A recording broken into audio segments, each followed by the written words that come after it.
G'day everyone, thought I'd just drop back in again and have a chat with you about the A7 III. I'm going to leave this for a couple of minutes just to make sure everyone gets on board before we have our live discussion. But obviously if you want to just have a quick chat in the live chat now, you can. If you're joining us a little bit later, skip ahead to where we have the a7iii Images logo, and that's where the show will officially start. And I'm going to probably start that in a couple of minutes. But basically, if you're in the chat, just pop in and say hi. And the chat does save below now too, I've noticed. So if you can't get in on, I'm just laughing. Some of these, the happy photographer, they're obviously talking about my video the other day. And I'll talk about that in a minute with you all. Basically though, say hi in the chat so I know where you're from. And like I said, I'm going to give it a couple of minutes for everyone to get on board before we start going through a couple of these images. So we've got the Panda Photographers here. We've got Casper is here as well. We've got Creative Films, Video Master. I'm ready. I've got my beer. I've only got a Coke, Video Master. Friday, I'll be having a beer with you guys. I've got to edit some wedding images straight after this. So, yeah, I don't think I'll be drinking today. I would love a beer though, trust me.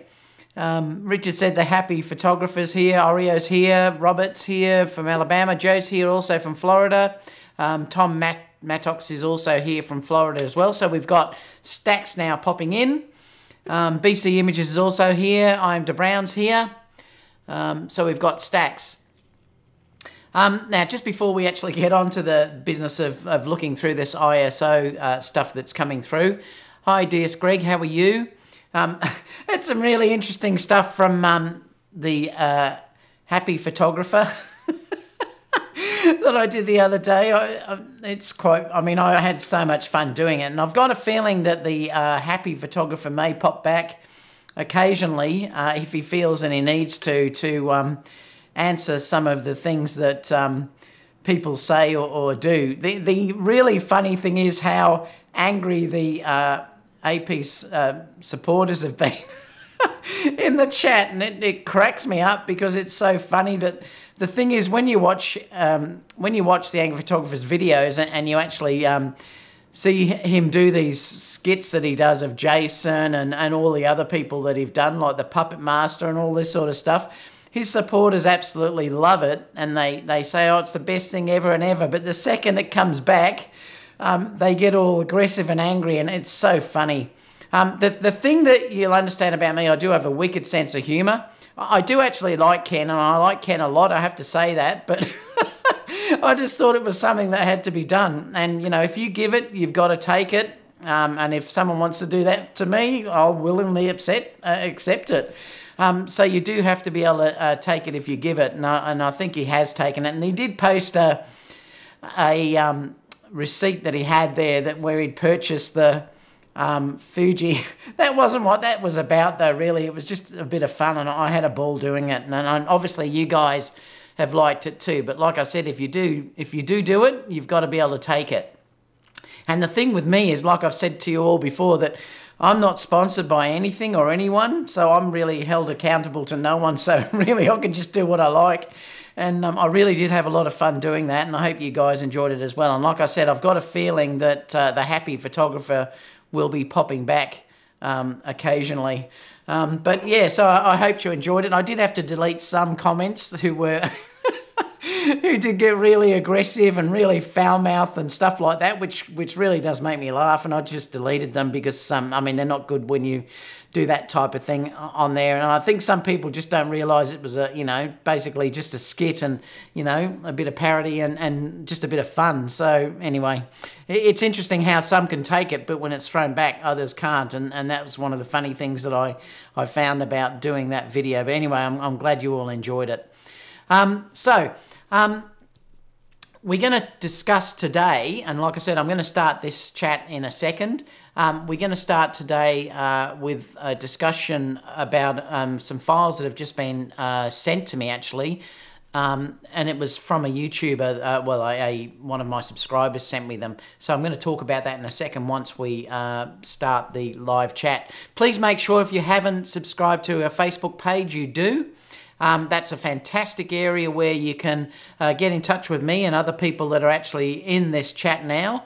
And things like that. So if you can, join us in there, because it's a great area where we're running competitions where they can get put as the banner photo. I'm giving a weekly competition.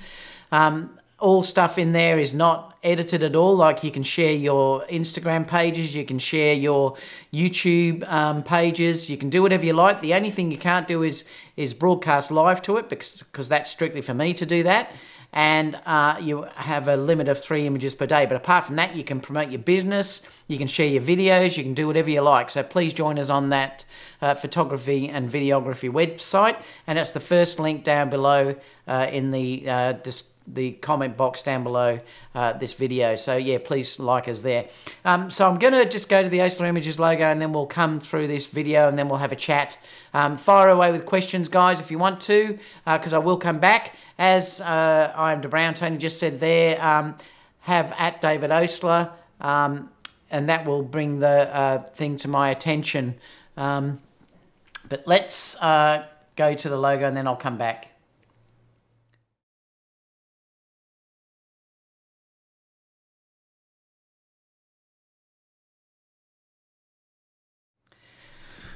G'day everyone, I just thought I'd share, basically, I'm not sure how long this will go, because once we start to get into questions, we might get a few as usual. I don't follow this 3-minute rule or 5-minute rule of just trying to get hits with people. I'm here to basically share my knowledge with you and have a discussion with you guys. Some people have complained that they're too long. Well, if they're too long, obviously turn off. It's not all about that for me. It's more about giving things back to you guys and sharing it with you, having a discussion with you guys. And things like that. So I really don't follow any of these YouTube doing things for 3 minutes or 8 minutes and stuff like that. I'm just basically here for you, and if you want questions asked, I'll do it until I've had enough, and then I basically end the chat. So I'm just going to turn this volume down just a touch, because I think it's a bit hot. So today I'm going to discuss some files that one of my subscribers here, Mike, has sent, and it's Mike Theobald. I think that's how you actually pronounce his second name. I'm not actually sure, but as you know, some of the cameras have been released early in Europe, and he just got his, I think, yesterday. So he took some photos yesterday of a railway station, actually using high ISO, and that's really all I'm going to show you at this stage. I'm going to go through that with you because I want to basically talk about real users using this camera, because sometimes, like if you did watch The Angry Photographer, he was talking about how everyone had Sony trips out to Las Vegas and things like that, and that's what that skip was about that I did the other day. So if you haven't watched that, watch that below. It's the last video or the second last video I posted. I did a shoot after that.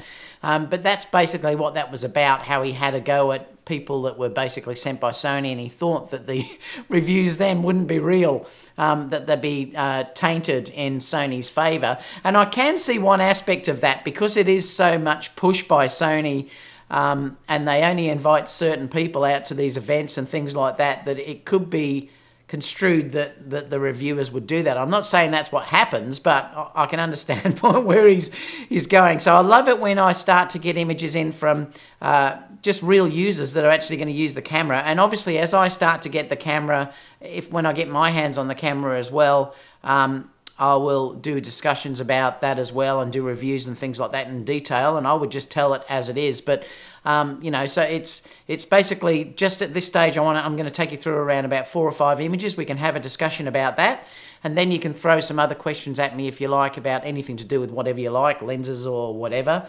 And we can go through those as well in the chat. So I've had a stack of people commenting now, coming on board. So if you do want to get my attention, just make sure you do use the @DavidOsler like that, because that will bring it to my attention, and then I can start to go through all of your questions. Early on, everyone's just saying hello.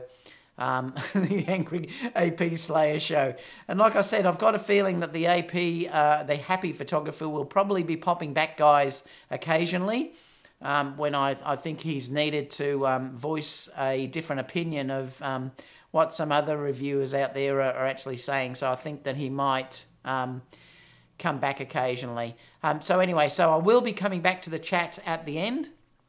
But like I said, I wanted to discuss this with Mike. And just to sort of bring this up, I actually said, I brought this up because I asked Mike how he was... and I'll put the link down to these files too if you do want to download them. I'll actually, if Mike doesn't mind, I'll put the links down below and then you can download those links, those files like I have, and have a quick look at them. Now remember, they're only JPEG, so that we can't look at them in RAW yet, so these files are going to be even more improved once we can go to RAW, but they are only in JPEG. But I also asked Mike, I said...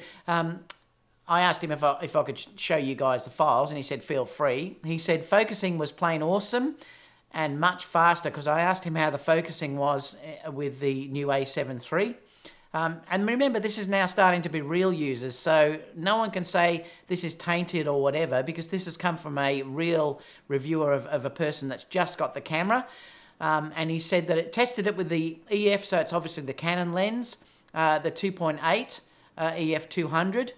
Which was faster than on my Canon bodies. So that's really interesting. And this is where I think when you're saying that you can't use Canon lenses or anything else on these cameras now, I think that really is now not true, because the A9, the A7 III and the A7 III have amazing focusing using adapted lenses. And he's basically backed this up by saying that he tested it with the EF 200 2.8 and he said it was faster than using it on his Canon bodies.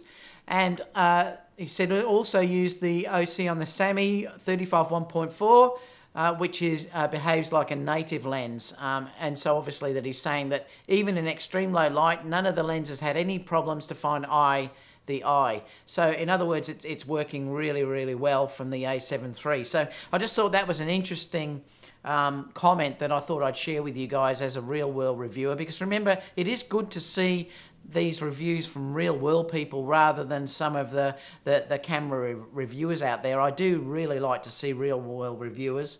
And basically it'll be people like me who aren't owned by anyone and can say exactly as the camera is.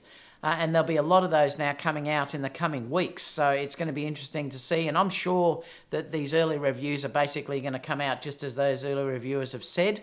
But again, some people always say they don't trust those reviewers. So it's good that now we're now starting to get reviews from you know, the normal photographer out there that isn't sponsored by anyone or paid to go to anything or anything like that. So I just thought that I'd show you that. Now these are I'm going to go over to the images and then just discuss you. Now remember, these are only just an initial test that he just sent me, so I'm not saying whether these are amazing photos, and clearly these are just taken just to show how the ISO will perform in these tests. And basically he's just shot a series of images here just to show how the ISO has, and he clearly says that in his original post up here that I did a lot more yesterday and just have to edit them, so there's no raw support in ACR yet, so, and clearly that will come out in the coming days or you know, a couple of weeks away. So you have to export to TIFFs from Sony Image Viewer. Did you take a look at the high ISO files? And I did. And he said you can download them in full resolution. And basically, that's what I'll see if I can give you guys that as well. Like I said, I'll put that link in below if he doesn't mind. But let's go over to and look at the images that he sent me, because it really is pretty amazing when you think that he started here at ISO 6400. And it's really actually pretty clean. I've been looking at the images just to see how much noise and stuff is in the background, and 6400 on this camera does look remarkably clean.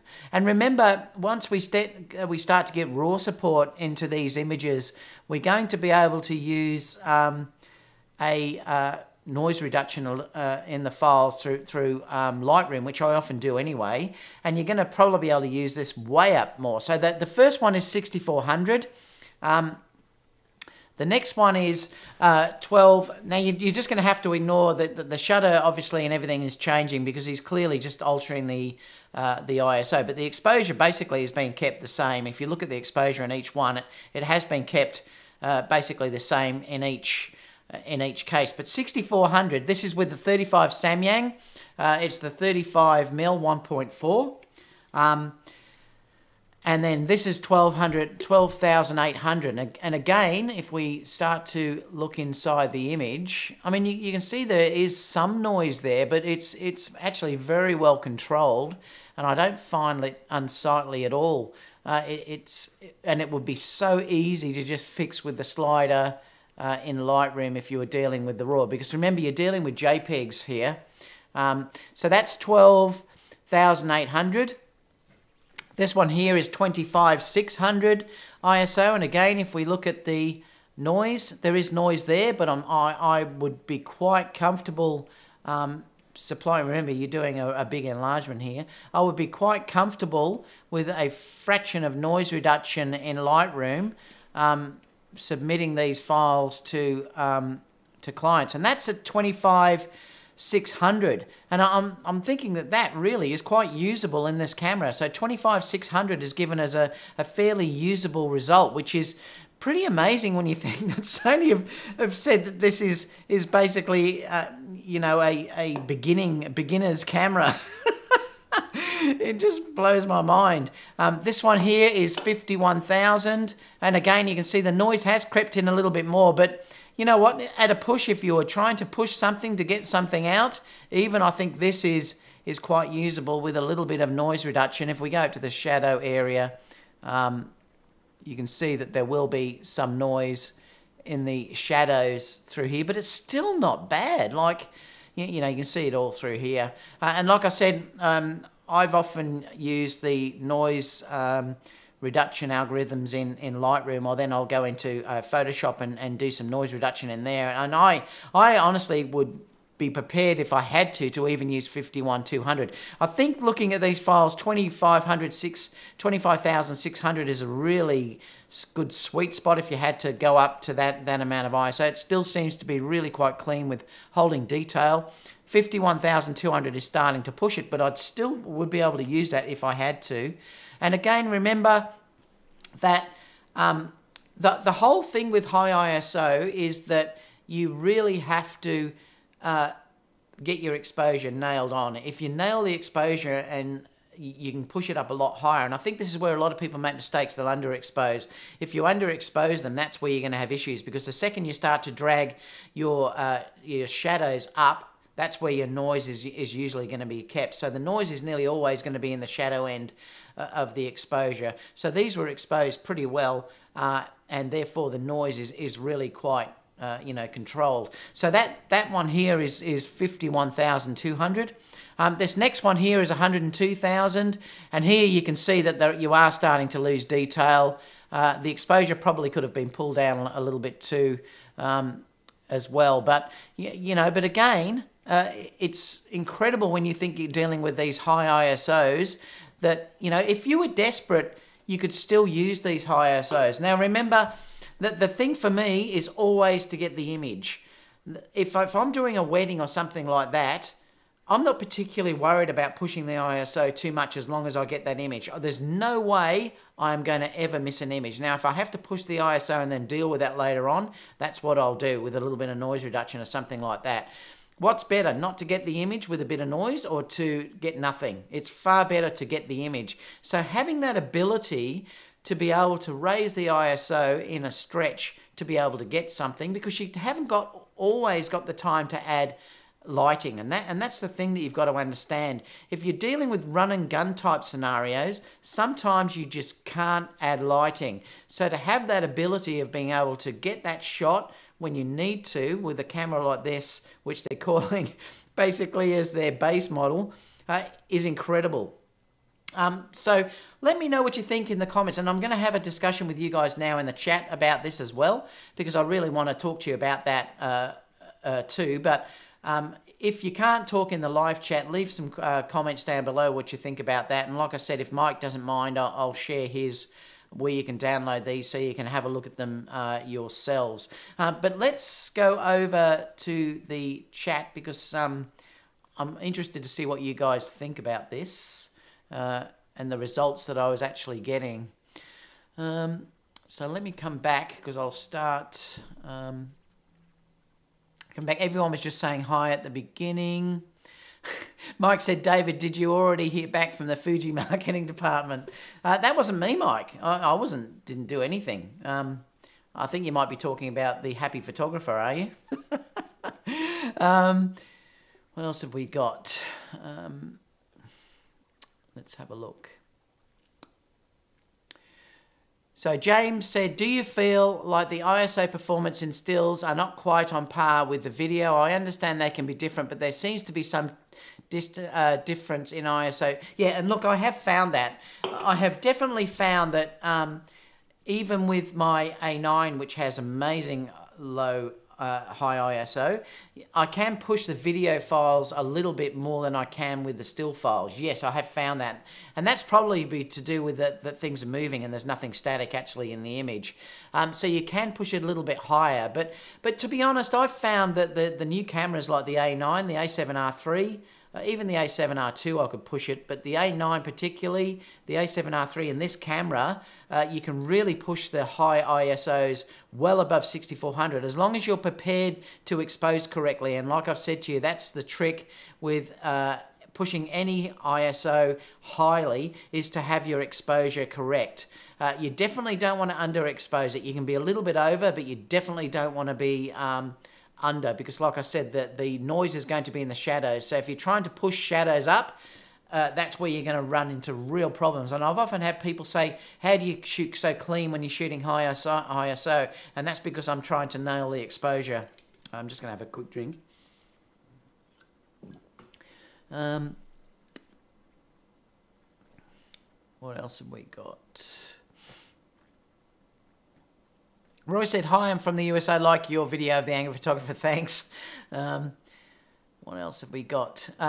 Tony said, I could do a great impression of you. Heck, I don't even need to try. I just have to convert the video to negative. We're both different colours. I love it. I'd love you to do that, mate. That'd crack me up. What else have we said? Oreo said, I am a couple of sales away from ordering my A7 Mark III. Now, I haven't ordered the A7 Mark III yet, but if it's anything like last time when the A7 III came out, the shop called me up to ask if I wanted one. If they do that to me, I'm going to be tempted, I have to admit it. But either way, I will be getting it this year sometime. But if they phone me up and say they've got one for me, because I think they do that sometimes, because I'm such a big buyer purchaser through the shop, I may get that offer again. So if I do, I may take that up. So I'm still waiting to see, but yeah, we'll see what happens. What else have we got here? Mike said, I don't mind download of those files. That's what they are there for. So I will put the link in, guys. So I'll put that link in down below so you can download them, that Mike's kindly allowed us to share.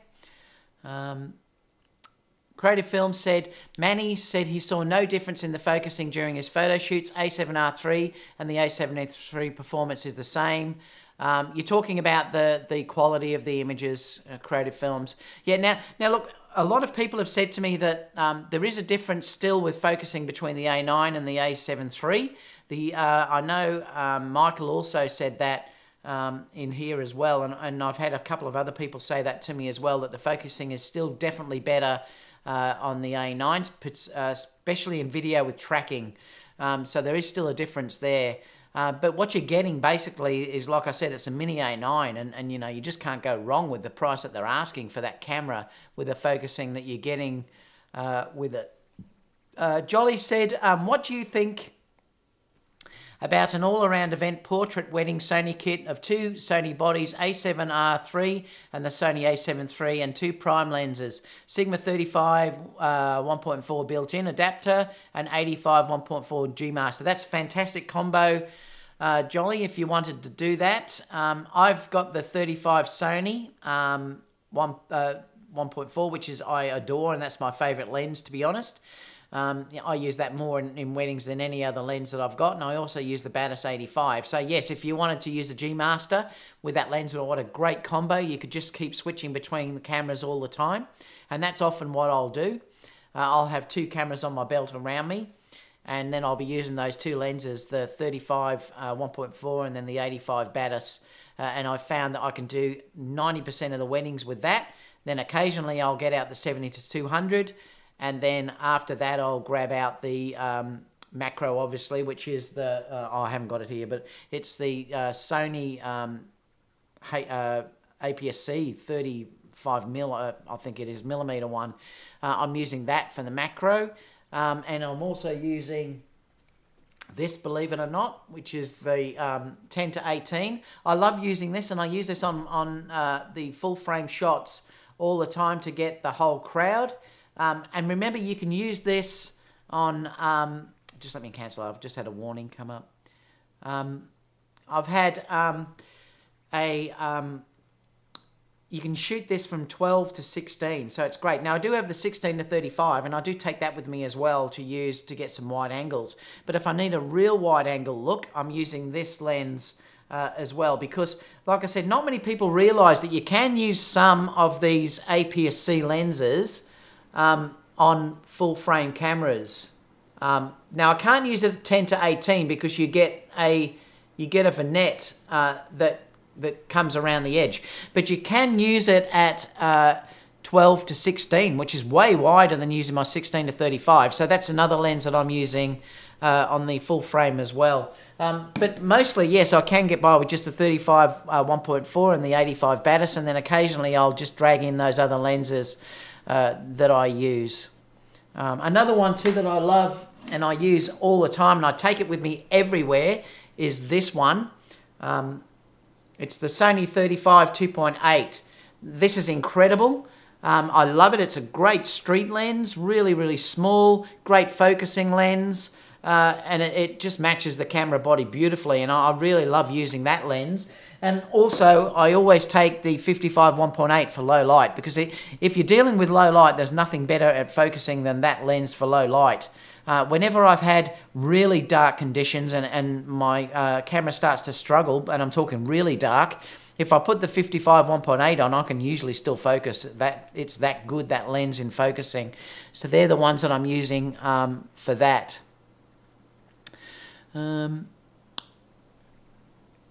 Mike said, all my L lenses focus like native. So he's saying that all his Canon lenses focus like native lenses.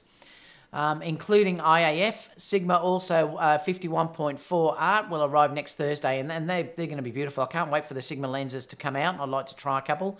I'd love to give the 135mm 1.8 a go, but also I've heard such amazing things about the 105. Apparently the bokeh on that is meant to be incredible.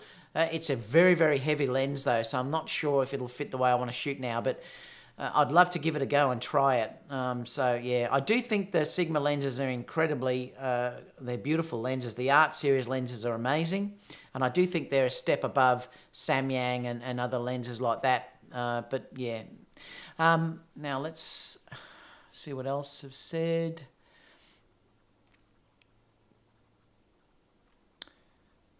Stuart James said, I did a video test on the Sony A7 III versus the Canon 1DX Mark II on the Canon 600mm f4. Both cameras did great on the lens, but the A7 II was quicker than the Canon at focusing. Yeah, and that's the thing I've found if you're dealing with still. I think Canon still has the edge if you're dealing with video though. I don't think you can beat the Canon focus if you're dealing with video and tracking moving subjects. Their clear image, not clear image, I always forget what the name is, but the Canon focusing system is still better than what the Sony have. Not much though, that they're very close now in the new cameras, but I do still think that it is still a better system for video. Yeah, and I definitely think that if you're dealing with photography, yes. And you know, another camera which is incredible is my GH5. If you're dealing with photography and focus, is unbelievable. That camera as well is incredibly fast in focusing for stills. It sucks for video though, but for stills it's incredibly fast, and I think the G9 even improves on that. So, but if you're dealing with raw photos for stills now, I just can't go past my A9, and if the A7 III is anything similar to that, it's going to be amazing if you're dealing with stills. And I've found it's good enough now for video. It really does track very, very well for video. Yeah, so that's just what I've found at this stage. What else have we got? Mike said, yes, of course, the pics were just to test high ISO. Yep, and I know that, Mike. And that's why I said that.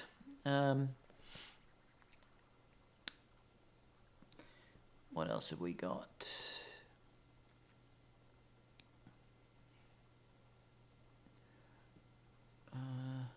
Mike said, I did 200,000 ISO, but yeah, when they push them up to those ultimate ISOs, Mike, they're usually never usable. I mean, they're only really there in case if you ever wanted to use it for some reason, you know, but yeah, I mean, you're never going to use ISO that's anywhere near that amount. But if you're dealing that you can use 25,000 ISO, you know, and even Creative Films said to me that 51K ISO is not usable. Yeah, it's pushing it at that. Like I said, it's only really usable if you had to use it, if you were desperate, Creative Films. But yeah, you'd have to be, like I said, in a situation where you had no choice to use it.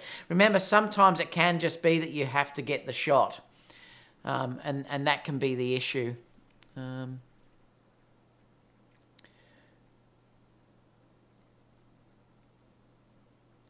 else?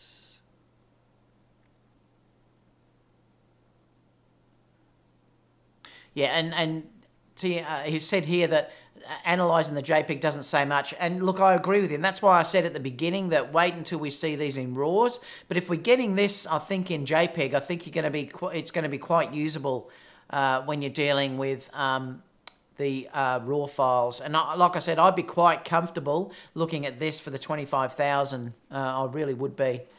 What else have we got?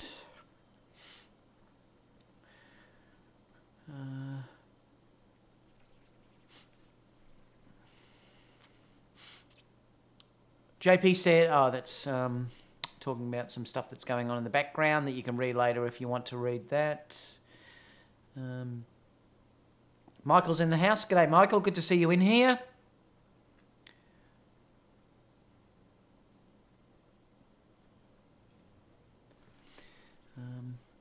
JP said, so I didn't know that Lightroom has lens profiles for the 70-200 with the attached 2-time lens or 1-times converters.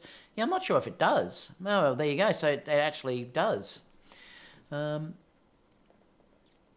said, oh, that's how many bodies do you have? Well, I'm not sure if you're talking to me, but I have multiple bodies. Just to explain what I have, I've got the A7 III, I've got the A9 and the A6 500 and the A6 300, and I've got the GH5. And like I said, I'm tossing whether to get the A7 III straight away or wait a little bit. But yeah, we'll see what happens with that for me. So I have a number of bodies, but I have to have backups of everything. So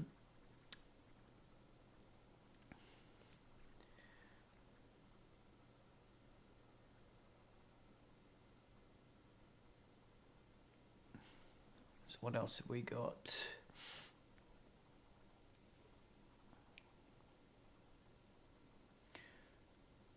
Mike said the Sigma 1.8 18-35 art. Yeah, and you know what? That is an incredible lens if you're dealing with video particularly. That is an amazing lens. It's particularly good if you're dealing with the APS-C type cameras because then you're getting that extra reach out of it. But yeah, I've heard nothing but good reports about that, and I'm really hoping they bring that out for the Sony mount as well, because it is a really great focal length, and I've heard nothing but good reports from that. And you're saying around 24 to 35 mil, so that's using it on APS-C, is it? Yeah, that's because that's an APS-C lens, and I've heard Max Eurov and everyone talking about that lens as well, and a lot of videographers use that Sigma 18 to 35 on their lenses as well. A lot of them use them on the GH5s too, actually, with the adapters. And they say it's a great, really beautiful, sharp lens. And the 1.8 aperture lets you shoot wide open. So, yeah, I've heard nothing but good reports about that. And JP said, will you be considered the 12 to 24 as an upgrade to your 10? No, probably not. Although that lens does interest me a little bit, but probably not at this stage. I'm quite happy just using that, you know, that lens, this one. I'm quite happy just using the 10 to 18 for the amount of time that I have to use it. I don't use wide angle very much, to be totally honest. Even if I'm doing landscapes, I'm tending to use zoom lens. I often use a 70-200 because I like to get that foreground and background in. If it's all shot too wide, I don't really like it much. So I don't tend to shoot very wide very often. I probably would buy a prime lens rather than getting that lens JP. But yeah, that's just the way that I work. What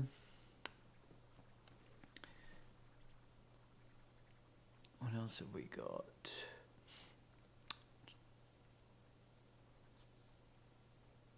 I think it's Shiku. I'm not quite sure if that's how you pronounced it. David, just watched your angry photographer and some other dudes say the A7 III is mostly hype. No way. There's no way this camera, if you read the specs particularly, this is going to be hype. And I wouldn't buy it if it was hype, trust me. I think this camera is a game changer for what they're offering at this price range. As saying, like, the A9 is the best camera I've ever used. And I've come from Nikon D4Ss before I moved over to Sony. So I have come from the Nikon background. I also used the Canon 5D Mark IV recently as well, extensively on multiple shoots. And the A9 was so much better than that camera.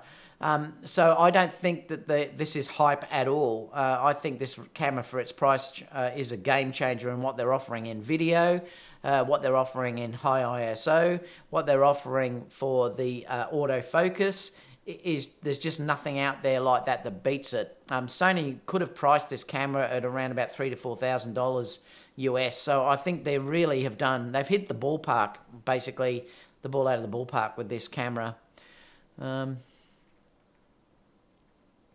Yeah, dual pixel. Yeah, thanks for that, Creative Films. I always have trouble remembering the Canon version. And remember, the Canon video focus in dual pixel is definitely better than what anything Sony have at this stage. It is far superior. I shouldn't say far superior. It is superior to what they're dealing with in video. So if you are dealing with video only, the Canon dual pixel is better. But there's other issues besides the focus. I think that the actual ISO is much better that you can shoot in the Sonys. Things like that.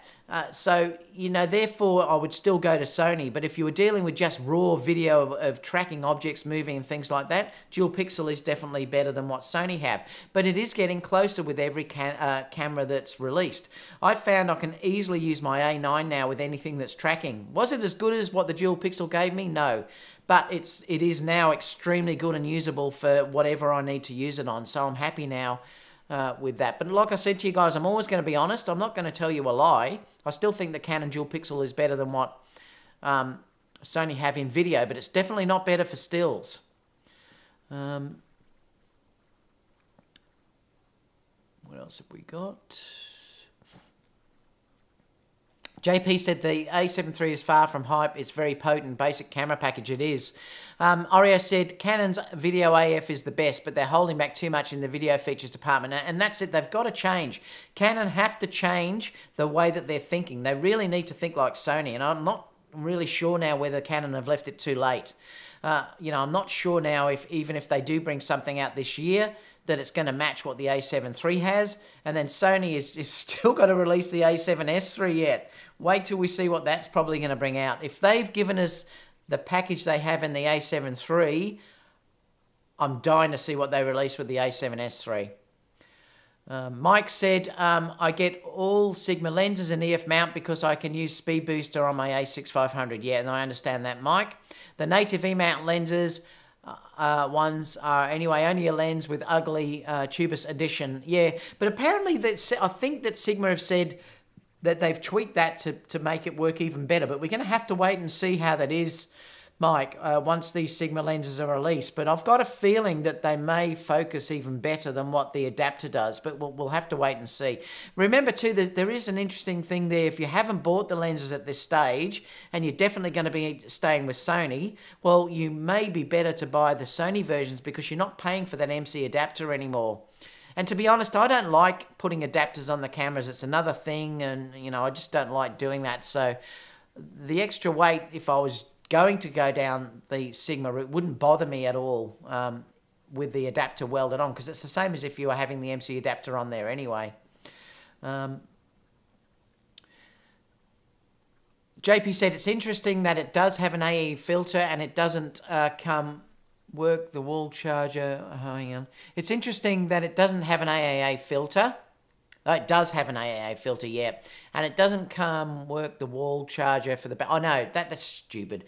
I can't understand why Sony would not release a wall charger. It doesn't bother me because I've already got a couple for what I've got with my Sony A9. But yeah, I mean, it is a bit short-sighted. I don't like plugging anything into the camera, to be honest, like that, unless I have to, because it's something that can potentially break and cause issues with your camera. So I'm not really a fan of charging things or even connecting the camera via USB or whatever into the computer, because it's just something that could break the motherboard on that camera, the logic board or whatever you want to call it. So I'm not a fan of that, and I think that obviously, they've done that due to cost, but come on, Sony, the price of a charger is only going to be a few cents that it probably would cost you.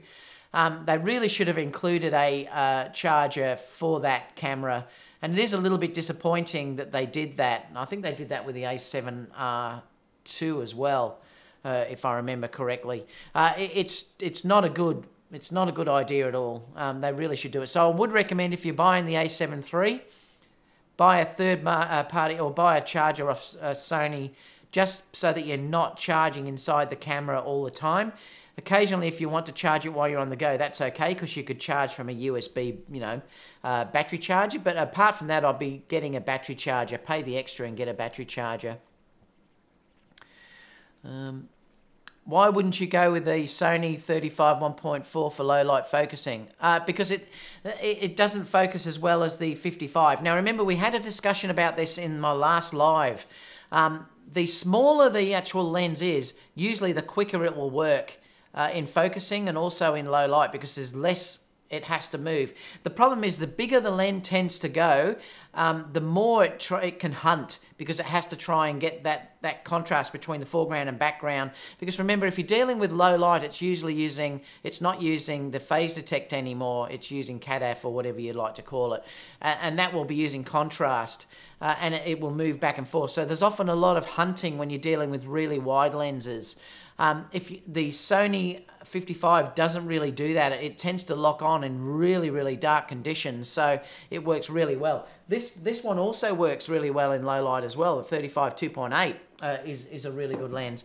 It's definitely better than my 35 1.4. That Sony 55 is definitely better in low light than what the Sony 35 1.4 is. But remember, open it right up though too. That helps. If you're dealing with in dark conditions, opening it up to 1.4 will help the focusing system, because they all will work much better wide open. Mike said, which I don't really like, the Metabones 1V is better even on the Sigma lenses. Oh, okay. Thanks for letting us know, Mike. I haven't used adapters, so I can't comment on that. JP said, I would go with zooms. If you only have one body, 24-7 EGM, or get a second body and use primes. Yeah, and it's all personal, JP. I agree. It's such a personal thing. I prefer primes personally, but I do have the 70-200. Richard said, after I got my A7 III, I want to get all the new Sigma 35 1.4. Yeah, and it will be a beautiful lens. I had that lens when I had Nikon. I had the Sigma 35 1.4 Art on my Nikon camera, and I adored it. I hated selling that lens, but I did. And I bought the Sony one. I really did adore that lens. So I think the Sigma lens is fantastic. Oh, thanks so much, Rad. I'll come back to the... Oh, no, I'll answer it now because you've given a donation there. Is it confirmed that the A7 III does not have pixel shift? Yes, it doesn't. Thanks for doing your channel consistently with great live shows and information. Thanks so much. Yeah, there's no pixel shift in that camera. They had to hold something back because they can't give you everything in that price range. So they clearly had to make something different than what you're getting if you're dealing with that. Yeah, so there's no pixel shift at all with that camera. There was early reports saying it. I think Jason said initially that there was, but I think he must have read the wrong thing. Mike said the RAWs look fine. I didn't upload them because they are too large. Yep, then I can understand. I'm sure the RAW files will be really usable. Casper said, just got the A7 III to evaluate. The A9 has spoiled me with zero blackout. I don't think I could go back to not having that feature. And that's why I said to you early on that the A9 for me is still the best camera that's out there. And I still stick by that. The no blackout for me, like doing dancing and things like that, where I can grab a focus point of a girl running off the frame that's not even in focus. It grabs the focus immediately and I can shoot without losing any blackout. That sort of thing is, for me, a must. And that's why I sort of was thinking, why would anyone want to sell that camera to get the A7 III? And also having the extra frames and the slightly better focusing is still critical. And don't forget that the 1/32,000th of a second is the main thing about that camera. Having that option, that ability to shoot that wide open with 1/32,000 does make a big difference, because you just can't do that unless you have that. I shot that wedding the other day. I don't think it's on here.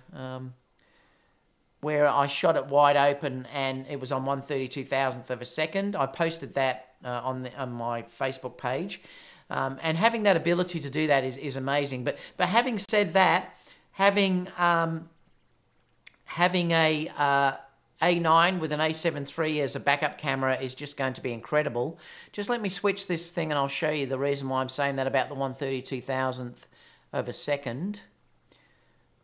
Because I'd just like to show you what I'm talking about. I'll see if I can find this file for you and bring it up and give you a look.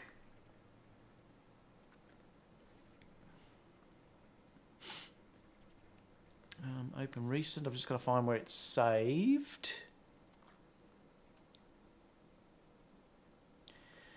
I have so many images and stuff that I always have trouble finding them. Oh, it's actually in here. I've got to open up a separate Lightroom. I'm still running both versions of Lightroom, by the way. I'm actually running the CC version. I'm also running the other version as well, because I want to still use some of the features that I have.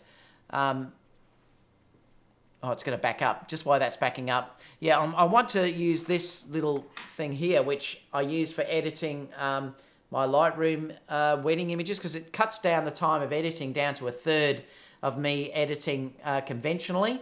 So I'm still running both versions of Lightroom. You do have the option when you upgrade Lightroom to keep the previous version, and I've done that because this Lightroom, this RBG keys now is not supported any longer. I think they went out of business or something, they've closed, so I'm using that. The only reason why I'm keeping the previous version of Lightroom. As soon as this opens up, I'll show you the reason why the 1/32,000th for me is so important. And we can have a look at that. Unfortunately, it's still checking the... it's packing up the file. Oh, now, while we're waiting, just to let me discuss this with you, I noticed that this was just announced yesterday, I believe. So you've got... this is the card that I use in my Sony A9, and I'm thinking about buying another one of these for the A7 III.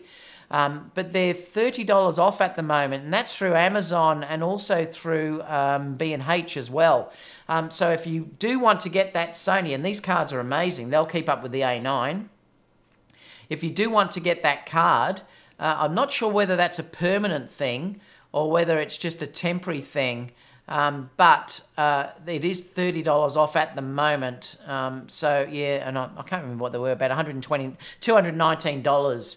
They were $249, and it's got free shipping if you're in the USA. So you can get that now at a special price. And like I said, I'm not sure whether they're permanent at that price off or whether it's just a a thing that's just come up. Now, I don't have two of these in the camera. I've got one of those, I haven't got the camera with me actually, but I've got one of those in the fast port, and then I'm using the slower card into the other port because I'm shooting JPEG as my backup.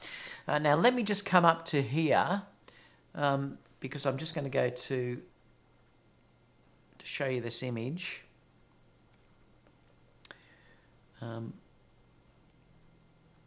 Here. Because this image, I shot this the other day, so I did this wedding on the weekend, and it was incredibly hot. It was incredibly hot on the day. I wanted to try basically and get the bride and groom through this area so quickly because it was over 100 degrees Fahrenheit, or it was 38 or 39 Celsius. It was incredibly hot.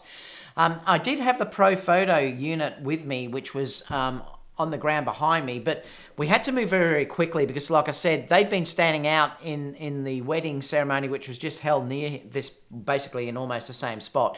But they were held there for around about 45 minutes going through the ceremony, so they were incredibly hot. That's why I told the groom to take his jacket off here. It was incredibly hot. So I didn't want to basically start to think about that I had to get the flash, do things like that. I wanted to move really quickly and get them into the shade. I also wanted to shoot with a wide open aperture, so I'm using the 35mm here, and it's at 1.4 because I wanted to blur out that background. So I wanted to open it up. Now I used 2.2 because I was limited to the shutter speed, but it's still given a lovely look through this background. You can see here that I've shot this image at, let me just bring that back. You can see here that I've, oh, where are we? Let me just come down. You can see here that I've shot this at 1/32,000th of a second.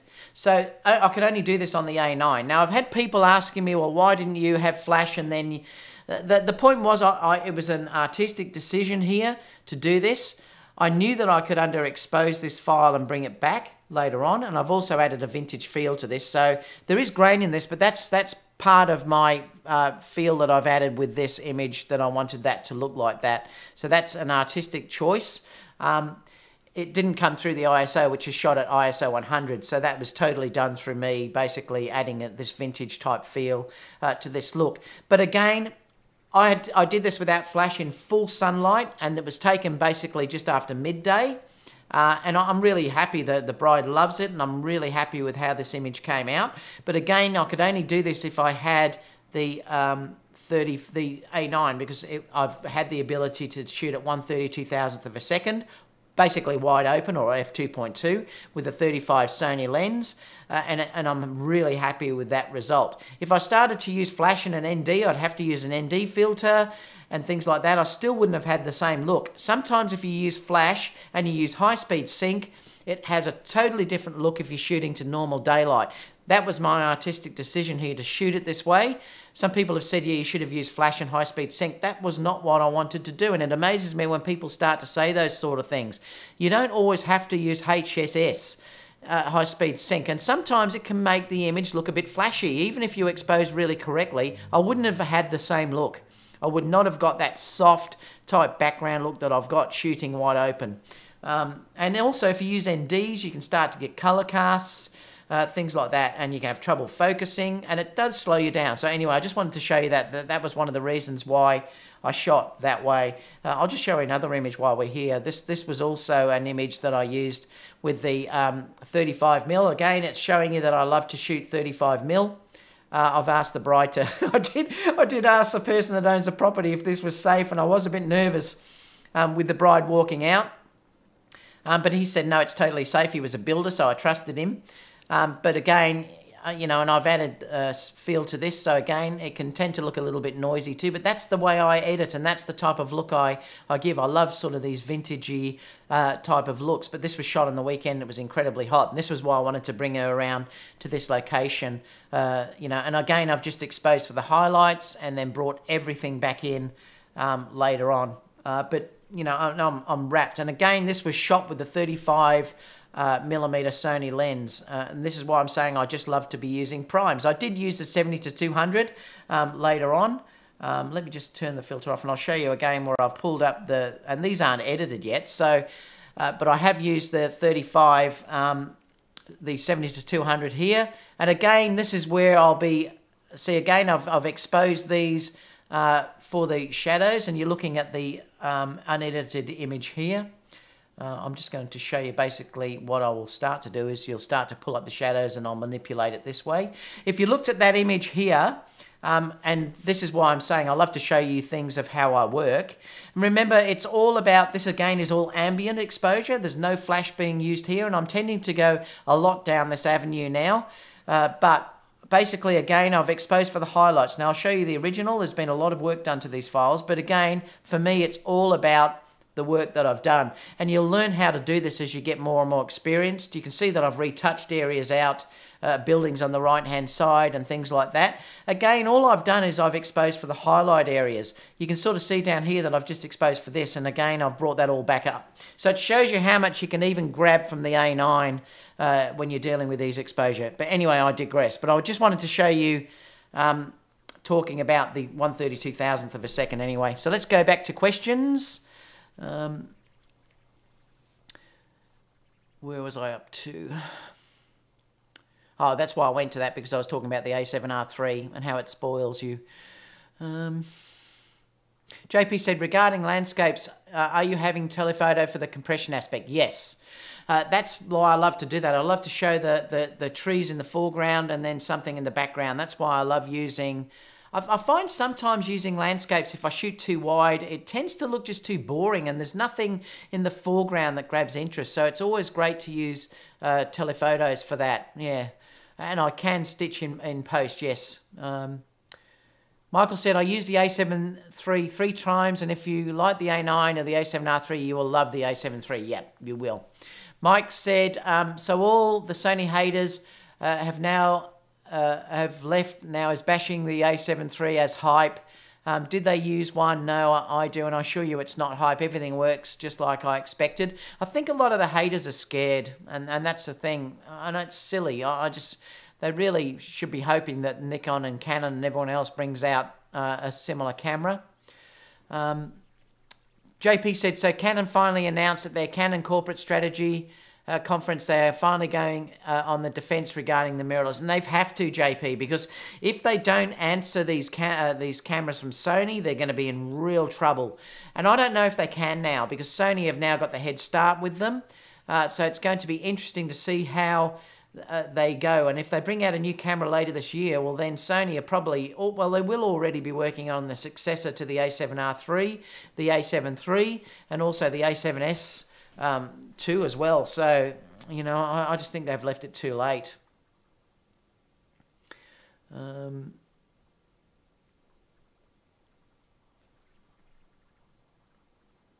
What else have we got? Myself said, you're the best. I'll watch your lives later on. Congrats. Thank you very much. Not sure what that is, the Panda Photographer, the S-Mount 2022. Canon users always bash Sony. Yeah, they do. I don't know why people do that. You've really got to give things where, like I said, I think the Canon focusing in video is better. You've got to give credit where credit's due. Michael, JP said, Michael, will you be considering the A7 III? I think he said he was. I'm not sure. Or he might be getting the A7S III. And the Panda Photographer said, yeah, it doesn't, just like Sony, it does make a lot of sense, no wall charger. I do think that was silly. I think Sony should have included that wall charger. They really should, and I do recommend if you're getting the camera to buy one. Michael said, I pre-ordered it, but I might not keep it. I really don't need any other camera, but if I had to buy another camera, it would be the A7S III, yeah. And it's going to be interesting to see what that actually is. You do reach a point where you can't just buy everything that keeps coming out. I mean, I'll probably get the A7 III, and that probably will do me then for the year. Even if the A7S III is incredible, I mean, I probably will buy it eventually, but I don't think I'll be buying it this year. The Sony A9 charger is €100. Yeah, they're not cheap. Hopefully they'll bring out a second one some cheap takeoff shortly, Oreo, but you do need it, I think. I don't think it's a good idea to keep plugging in things into your camera. I really don't. The A7 III will have night vision, and I can just imagine what they're going to be offering with that. JP said they took out the charger because you can charge it with the USB cable, which is provided. Yeah, I just don't know if it's a good idea, JP, though. I don't like plugging stuff into cameras. They can break. Creative Film said, I really hope Sony does not wait till September. I've got a feeling they will. I don't think they're going to release it at NAB. I really don't. Because the A7 III is coming out next month, late this month. Well, it's being released now. And also, it'll be released in the US, I think it's the 10th or something of April. And hopefully here in Australia, they're saying the end of this month. I don't think they'll want to take away sales from that by releasing the A7 III. So I've got a feeling that's going to come out later this year in September. Rad gave me a donation. Thank you so much, Rad. Oreo said no pixel shift for the A7 III. Yes, there's not. Troy said, got my A9 today. Sony needs to thank you. I'm so glad you got it, Troy. You're going to love it. Like I said, that's the best camera I've ever had. And like I said, the perfect backup for me would be probably having the A7 III. A7 III with that A9 would be the perfect backup for me, and I'll be using the two together. That would be a beautiful combination. And again, if you've got the A7 III, having the A7 III with it is a fantastic combo as well. I'm not going to sell my A7 II. I'm going to keep that because I still will use that if I need resolution. There wasn't enough reason for me to jump from the A7 II to the A7 III. So I'm going to be keeping that. Plus it also has the Play Memories apps installed, and I do use those apps. And also it has the no time limit. So I will be keeping my A7 II.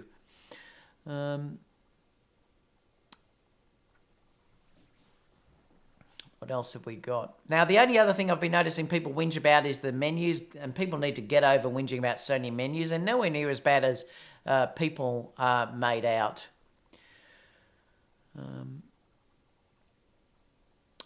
JP said, regarding tethered shooting, what's the best option? Sony image editing or Capture One or Adobe? I'd use Capture One if I was doing that tethering, but that's just me personally.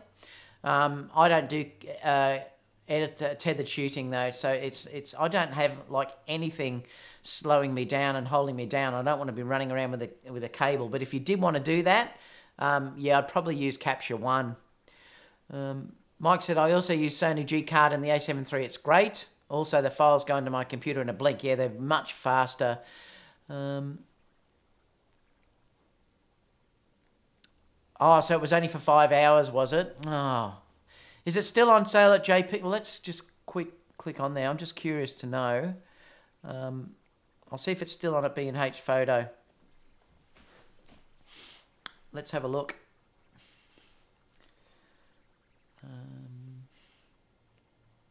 So it may have just been a quick sale. I should have grabbed one while they're on special. Oh, that's the camera. Does it have the lens?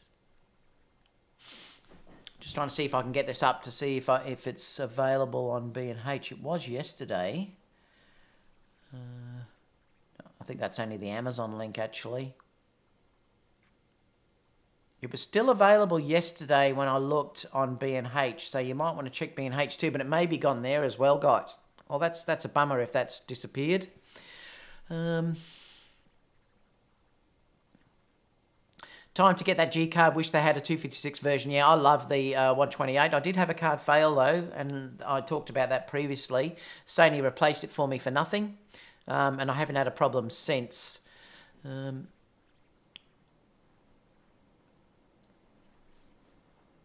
Yeah, if they get a 256, it would be. Oh, they have a 256, have they? I haven't seen that. What else have we got?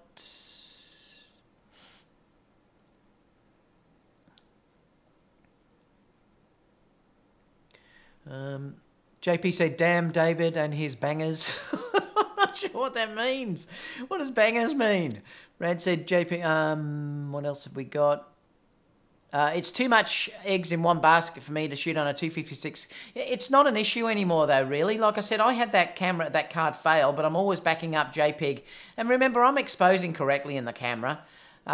And I could pull it up enough if I had to, even on the JPEG. So I have got a backup in case of a card fails. But I think 128 is more than ample enough for cards nowadays. That's the only card I've ever had that I had a problem with though. But I did get one that failed.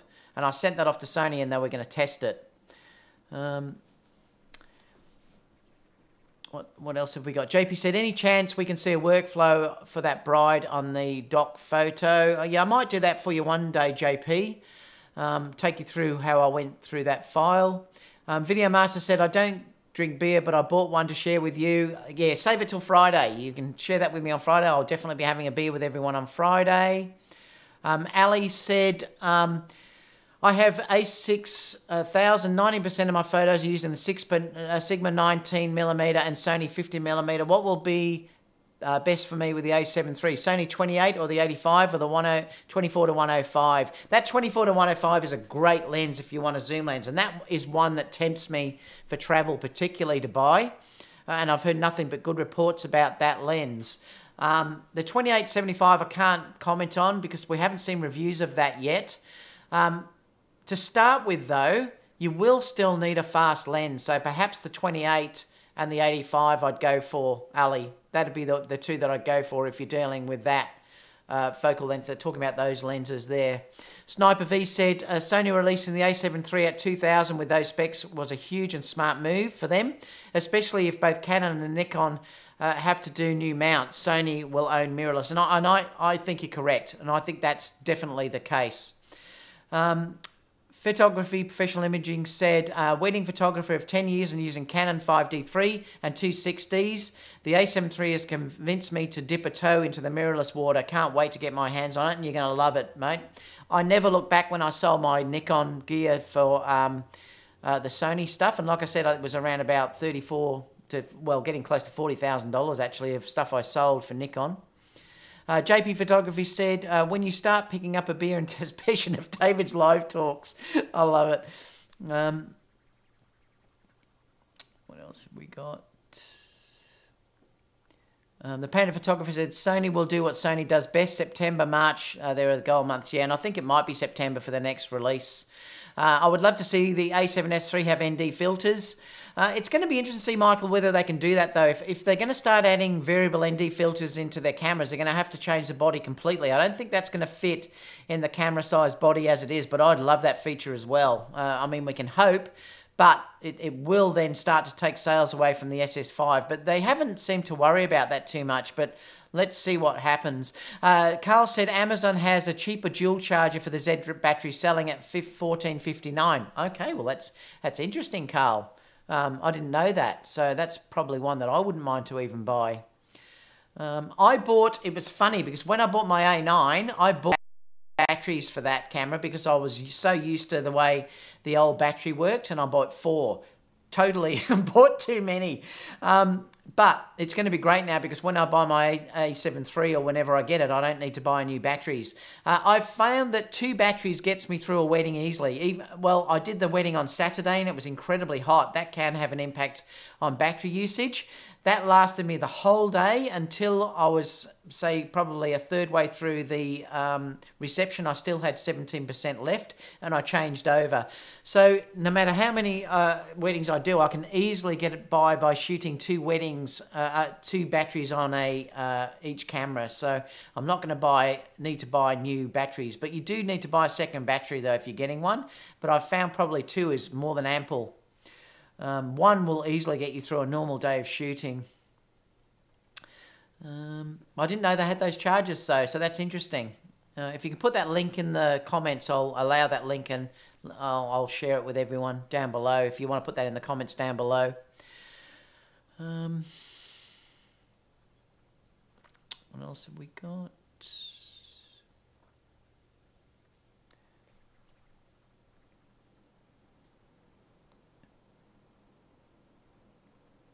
Mike said, worrying about the menus is a thing of the past. And like I've said, these people are whinging about Sony menus because they've come from Canon and they've come from Nikon. It took me a while to learn the menu system when I went over.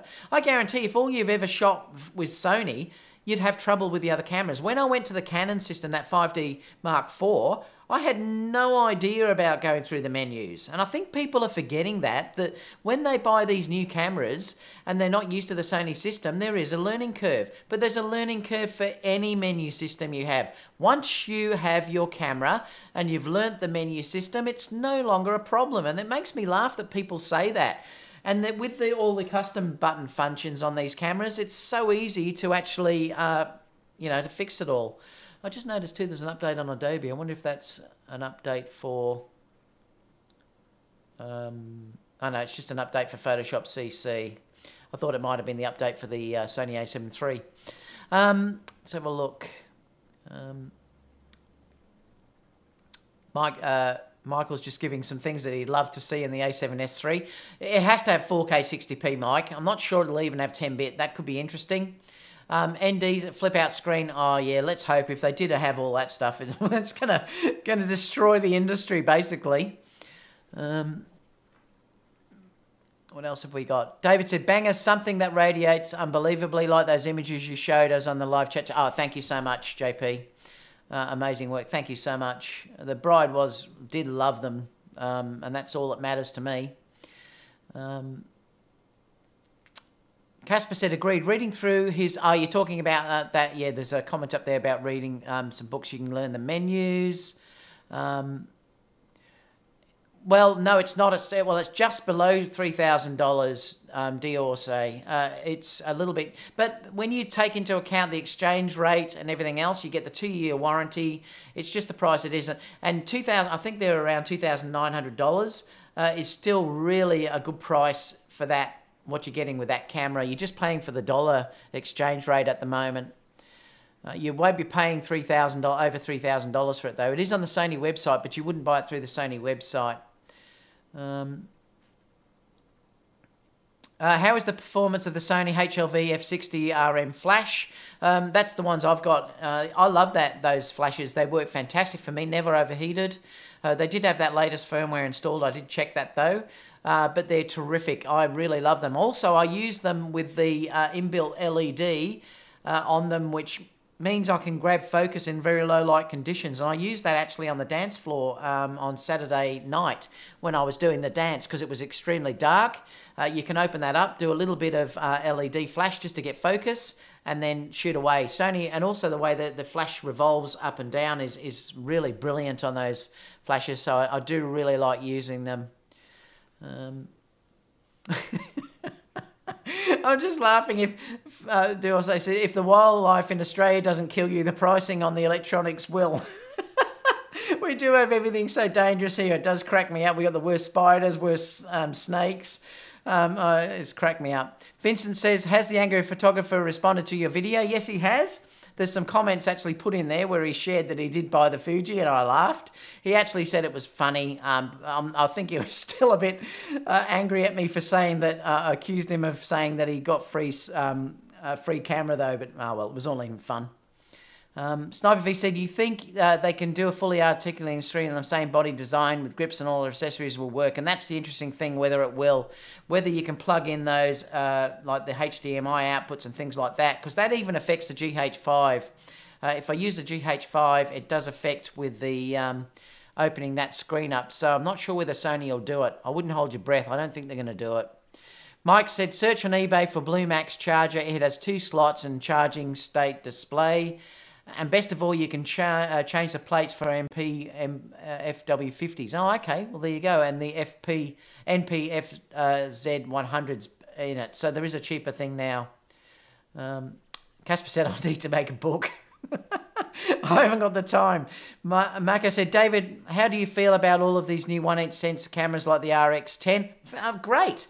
It's not for me, though. I'm just not interested in shooting anything like that anymore. To be totally honest, I'll just use my iPhone if I'm dealing in something like shooting these smaller cameras. And you know what? The iPhone is incredible for what it gives you. It really is. And I think that's what's hurting these smaller cameras And I don't think they're going to exist shortly. I think the iPhone and the Samsung and everything else has destroyed that market. They give a great result though. They are better than carrying that around, but you don't want to carry them around all the time. I just use my phone. What else have we got? JP said, Sniper V, I doubt it, or they could like the 6D2, but it will be an issue with the L brackets. Oh, you're talking about the fold-out screen. He's put the link down there. He's saying you might be able to post it down below though, Carl, and then I'll have to allow it later on because it'll block it, but I should be able to post it. So put it in the description box down below when you finish watching this. He also said, I think I'll buy the A7 III. It seems to be a great option, and I'll sell a few bodies I've found. Yep. Barry said, the A7 III really good at $2,999 in Brisbane, and I've seen it for a little bit less than that here in Melbourne too, so they are a little bit under that. All right, guys, well, I'm going to head off because I've got to go and do some wedding editing this afternoon for a few brides that I've got.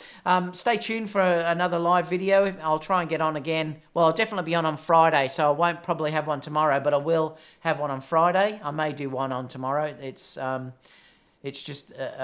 we'll have to wait and see. JP said, great choice. You can always cash on David Osa's couch if you find yourself homeless. All right, guys, please give me a thumbs up if you can. I'd love for you to support me by at least giving me that. And obviously, if you have any questions, leave those down below, and I always answer them. I'll see you all again soon for the next video. So have a great day, guys, and good day from down under, and I'll see you all again soon. Bye for now.